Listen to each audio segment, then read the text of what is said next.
The film begins with Morris, who is a notorious thief. He was always robbing banks and making daring escapes. Therefore, this time he was being put in a prison where escape was impossible.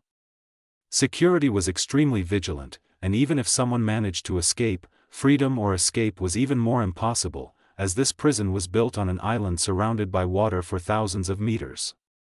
Upon arrival, Morris was thoroughly checked from head to toe and given a uniform. Everything was strictly disciplined. Prisoners were not even allowed to move freely.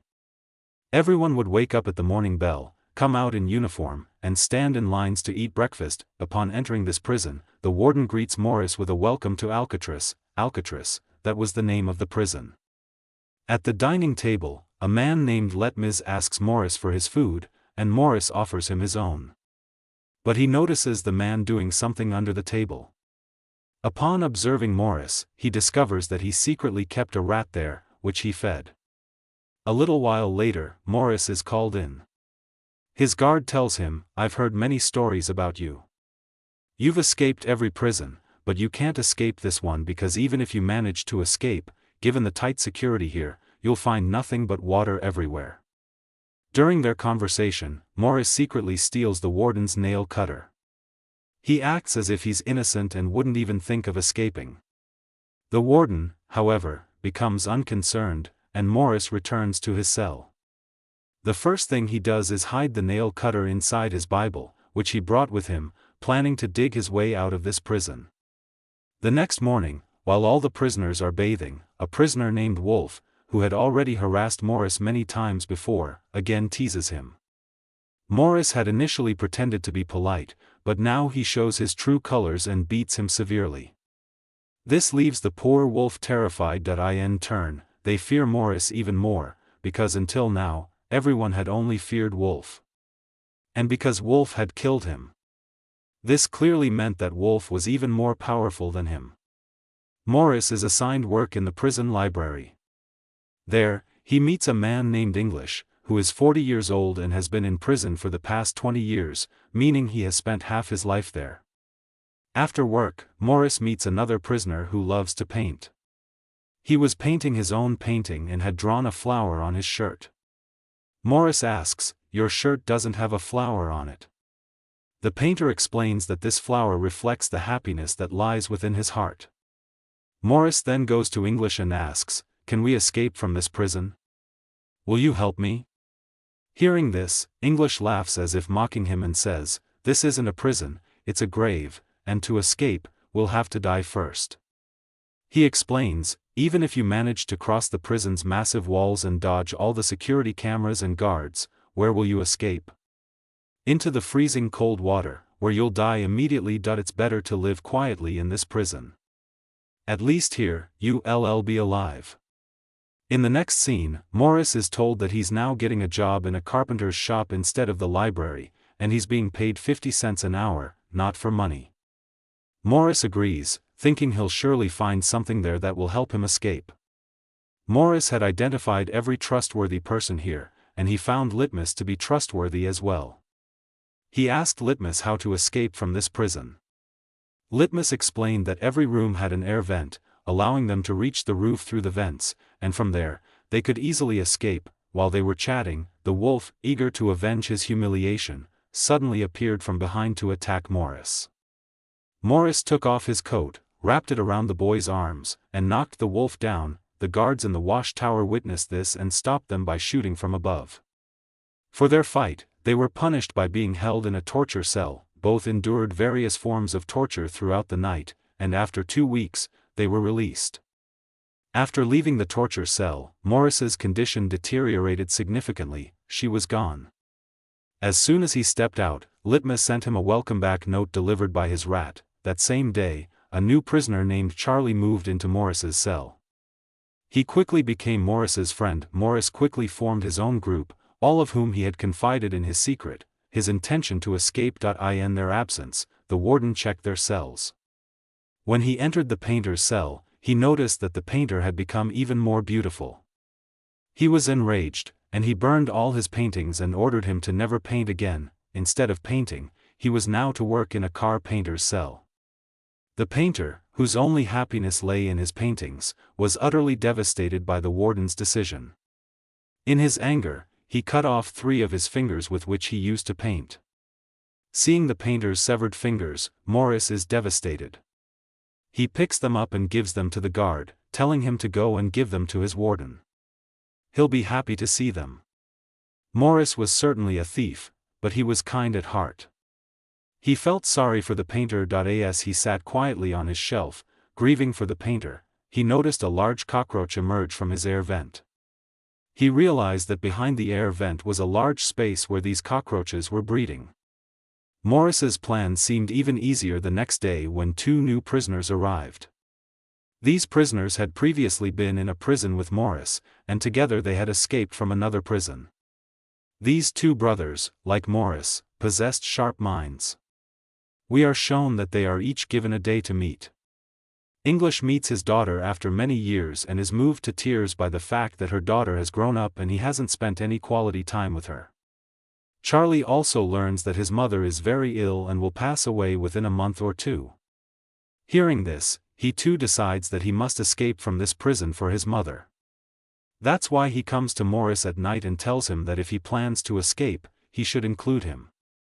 They form groups and begin planning their escape, and Morris tells them that each room has an air vent that opens upwards. However, the vent is small and they can't go through it. But that's not a cause for concern. This prison is built near a salty sea.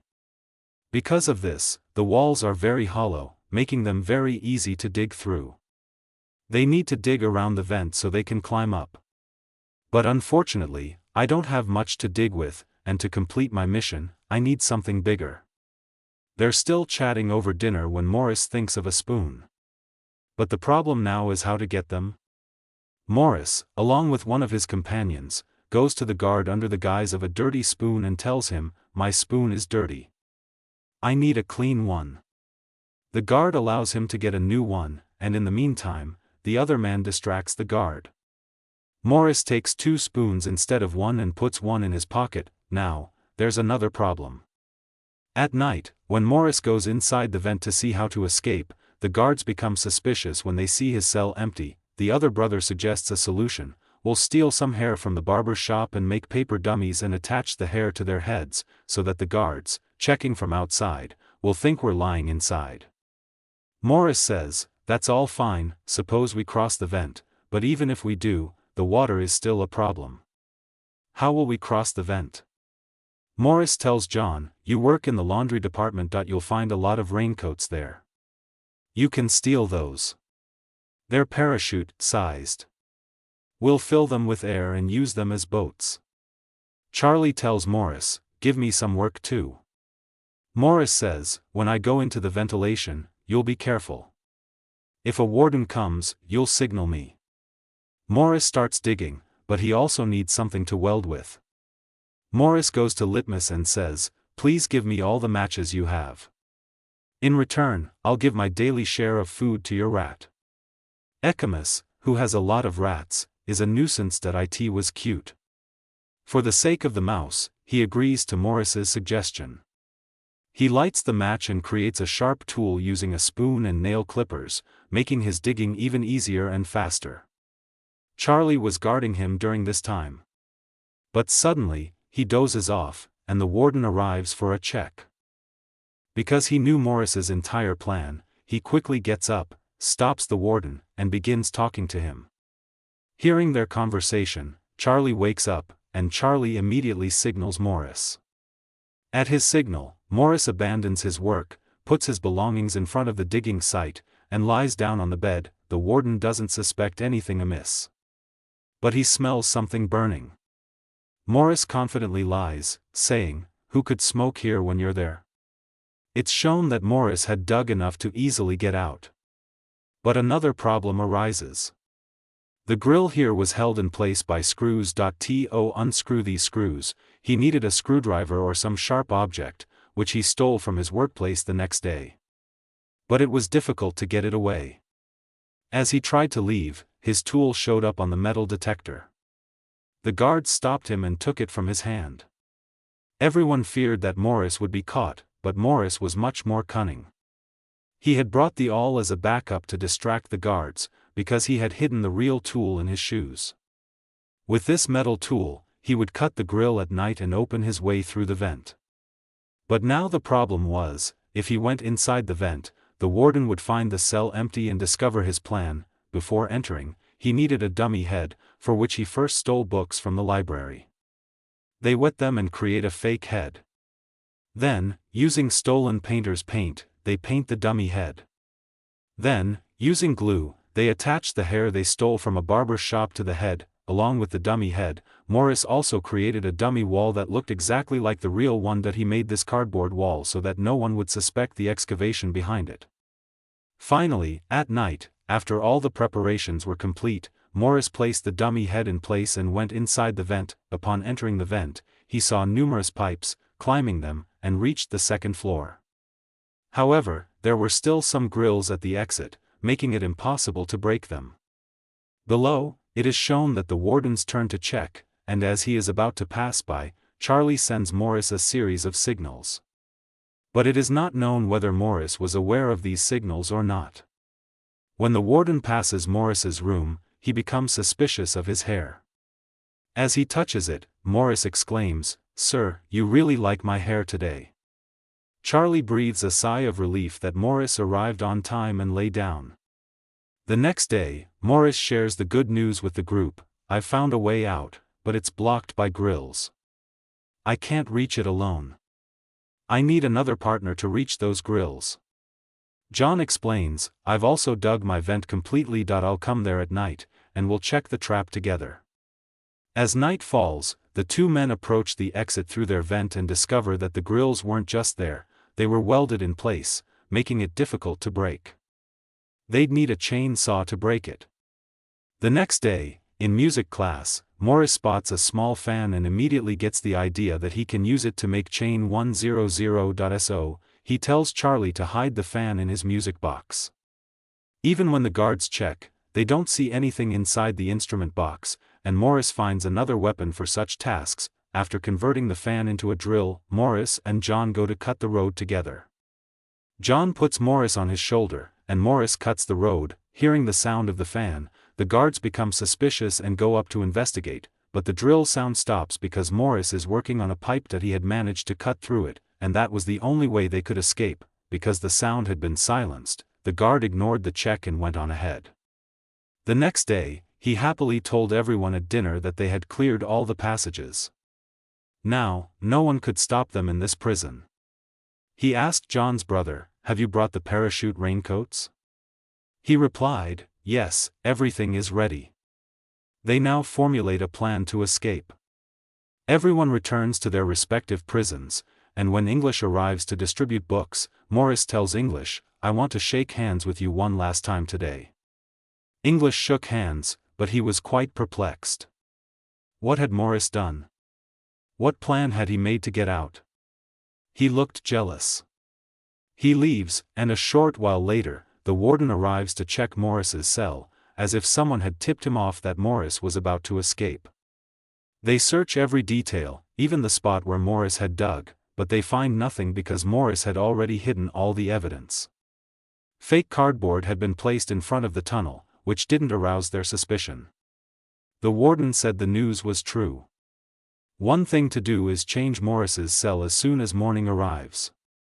But when was morning going to come? Tonight, everyone had planned to leave the bank at exactly 2 a.m. and meet on the second floor. Charlie had been courageous and prepared, but as the time drew closer, he became increasingly panicked. Morris and the other three even made it inside the bank and waited for Charlie for a long time, but when Charlie didn't come, they were forced to leave alone. It was shown that the three of them were running away as planned, while Charlie sat here, crying. His freedom was slipping away from him. Finally, after checking on Wonton, he decided to take the plunge and escape. But as soon as he got inside the vent, he saw that the path leading up was too far for him, and the three of them were gone, and his dream of freedom was over. Regretfully, he returned. However, it is shown that Charlie and his three companions, evading the guards, reached the final wall of the prison. One by one, they climbed the fence, finally freeing themselves from the prison. Now, all they had to do was escape from the island. To do so, they tied their raincoats together and began blowing air into them to create a boat. Although blowing air with their mouths was time-consuming, they had no other option. After a lot of courage, their boat was finally ready, and they escaped. Morning comes, and the guards come to check all the cells. At first, everything seemed normal. But as they approached Charlie's cell, he stood there as if someone had removed his kidneys. He was saddened, thinking that if he'd just mustered a little courage yesterday, he would have left. Seeing his condition, the warden also became suspicious. But ignoring him, he moved on to Morris's cell and asked if Morris was still asleep. Charlie still didn't respond, and the guard sensed something was amiss. As they opened the door and went inside, they found a replica of Morris, and they realized that Morris had escaped from prison. They had been fooled. Alarms sounded throughout the prison. A search was launched for them throughout the prison. But when they couldn't find them anywhere, they searched for them even in the sea. But they couldn't find them there either. The warden, who had a high reputation for never escaping his notice, had lost all his respect. The authorities were blabbering to him about how 3 prisoners had managed to escape. He had no answer. He now ordered his men to spread the word in all the newspapers that the 3 prisoners who had tried to escape had been captured. They had died in the cold sea. Whatever the case, the news that someone could escape from this prison must not get out. Otherwise, the prison's reputation would be tarnished. He told his men that it was simply unbelievable that they could cross such a vast and cold ocean. They must have died deep inside the sea, and we can't find their bodies. He didn't know what to do with his heart or his men that he had told them to mislead them, but deep down, he knew Morris might have actually escaped. All his politicking didn't work. The authorities didn't believe him, and Alcatraz was eventually shut down, questioning the need to build a prison so far away at such a high cost. Alcatraz was just another prison, just like any other, where prisoners could escape. With the closure of Alcatraz, this film, based on a true story, ends here. Thanks for watching.